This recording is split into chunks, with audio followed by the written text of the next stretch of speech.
when I got a sigh. So listen, in this space, one of the things that we always, and I feel we, right, so I'm going to talk to the collective we for this one. We've always got to be mindful of is what is more important, the need to be right or the need to do right. Now, I know that sounds like a twee little, somebody's like, I like that soundbite, I'm going to take that. But I've been noticing, particularly over the last few days, that on one hand, things do feel quite quiet. In terms of the number of people talking about racism and anti-racism. I've spoken about the fact that I'm seeing renewed noise and excitement, for want of a better word, about diversity and inclusion. Emperor's new clothes, one could argue, because they're skipping over black and skipping over racism. And I'm also seeing a lot of shouting, for want of a better word, right? Sometimes in the literal sense, sometimes in the messages, the captions, the posts that are being shared on social media. And it's not just LinkedIn. And I'm not denying anybody their right to feel angry, frustrated, annoyed at the world. That's not what this is about. But people always ask me, how do I end up talking to some of the people that I end up talking to? How did that even come about? One of the things I would like to believe in myself is because of the fact that, yes, I cuss, when I'm not happy, I've got things to say. But I try to be balanced, and I know that when I'm having a conversation with somebody, it's time for me to be centered, meaning it's an opportunity for me to give my perspective, my views, my opinions, and talk about my lived experience about what it is to be Black. And I'm expecting the other person to listen. But equally, I know how to do the same thing.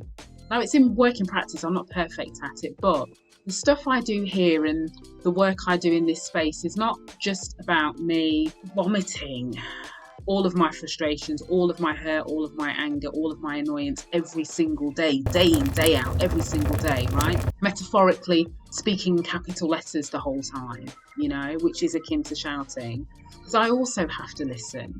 And I also have to listen to different people's perspectives. So sometimes I have conversations and we can be talking about racism, and we can be talking about race, we can be talking about discrimination, any of the isms, right? But there are instances when I'm centering them. And I know some Black people feel like when they see me talking to white people and they feel like I should talk more. One, I'm thinking, I talk every day. Do you know what I mean? Occasionally I need a day off, Jesus, my throat is parched. But secondly, there has to be a two-way dialogue. And it's a dialogue, which is why I use conversation, right? But there has to be a two-way dialogue, which means as part of that, at times, I need to be centered. So I need my voice to be amplified. And other times, I'm happy to center somebody else.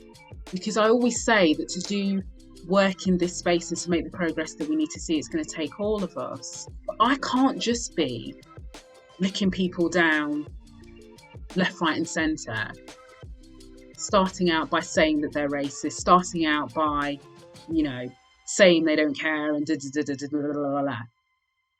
that has never been my starting point. You've never heard me say that. And there's a reason why you've never heard me say that, because I don't believe in that. I do get frustrated. I get very annoyed. I get very impatient with what I feel is deliberate inactivity.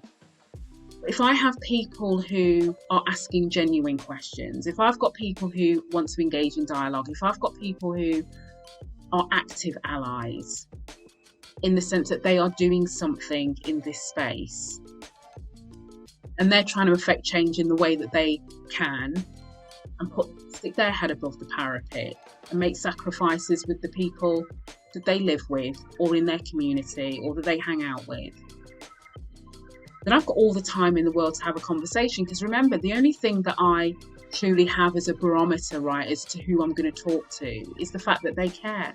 But we have to have different approaches to do things. And I guess one of the things that I've noticed is we're just not listening enough, because we're clinging so hard to be seen, to be heard, to be right. And this is not a Black thing or a white thing. This is a people thing. this need to be like, you have to concede to my view, my perspective. And then what I say is, where do you go from there? What difference does it make? Somebody say, okay, you're right. And then that stops the conversation. Part of the reason why we are where we are, as we know, is because we cannot have the uncomfortable conversations. But part of the reason why is not always because some people cannot vocalise and or they're worried about saying the wrong thing. It's partly because we don't know how to listen. We associate allowing somebody else to have a perspective, even if we don't agree, with us conceding and surrendering in a battle. And all I'm saying is the battle that we need to have is not with the conversation in that way.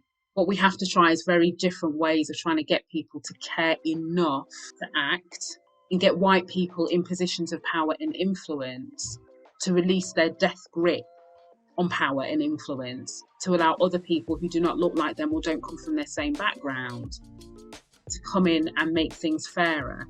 Or we need other people to also work on rejigging the systems and the processes and the tools and the way we do things that deliberately keep people out who look like me. And to do that is not always going to be one, just because you're right and somebody agrees with you. It's not always going to be one just from shouting louder and harder. There's a great book by, I think it's David Hawkins, that I was recommended a few months ago, very early into my journey in this, called Power versus Force. You can't force people to care, but if you utilize power in the right way and you influence and you bring people closer to you, not because you're watering down what you've got to say, because you're representing your truth, and people know what you're about, they know where you're coming from. And yes, it's a bit strategic, but the reality is you end up impacting more people that way. I spend a lot of time now trying to get people to listen. I've got some white people who want to hang on to the way the world is as it is for them, but they are not willing to see past that, because to see past that means to maybe acknowledge the fact that they have played an active role in some way, shape or form in making another black person feel like they're not equal. So rather than deal with the guilt, the shame, the embarrassment, and the fact that potentially they were just wrong, they're clinging to this whole righteousness that this is not a thing. And then on the flip side, you will have black people who are fed up and annoyed for all the right reasons, but also we're licking down people who are allies. And I'm not saying that because we have to roll out the red carpet, but I'm saying at least hear people out, let them give their perspective, let them, particularly people who are trying to push for the same thing we are, they're just doing it in a different way. And just because it's not our way doesn't make it a bad way either. I tell you, this is not easy. It's not easy.